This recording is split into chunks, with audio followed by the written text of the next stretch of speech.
Какво си купих днес от Пепко? Да, днес ходихме на Пепко и трябваше малко да стегна това тяло. Поради тази причина първото нещо, което си купих е, познайте какво, нещо за трениране. И сега ще ви го покажа. Гиричка, 1 килограм, ето, Декатлон, розова, имаше и черни. Да, защо не си взех две? Друг път ще си взема две, защото сега не ми трябва две. Така, първото нещо е това. Ще ги рейтвам. Така, на това му давам 10 от 10. Само да беше по-тежко. Да, 10 от 10. Ето тези много интересни карти, които мога да правя позата. Сега ще ги разгледам с вас. Има такава поза, такава поза, така. И още други различни. Може да ви ги покажа в друг видеоклип. Така.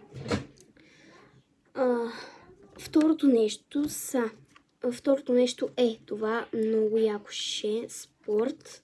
Пише на него. И така. Виждате, че тук трудно може да спие. И изведнъж цак. Вече е така.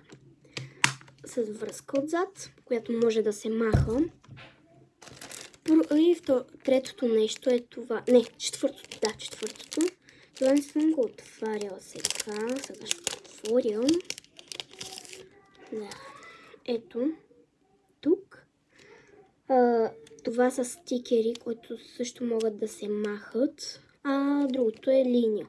Ето. 1, 2, 3. Така. До 12 см. И третото е петото. Ето това.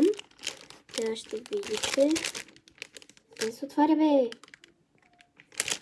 Както и да е. Ето сега да почвам да се гледам това.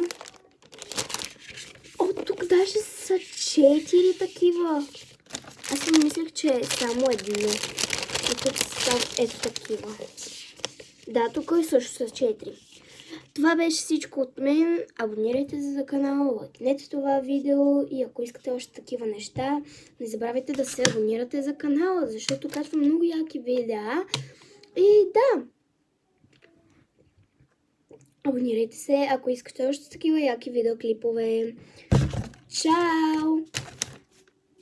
От тези и от картите. Ще пробвам картите някой друг път. Чао!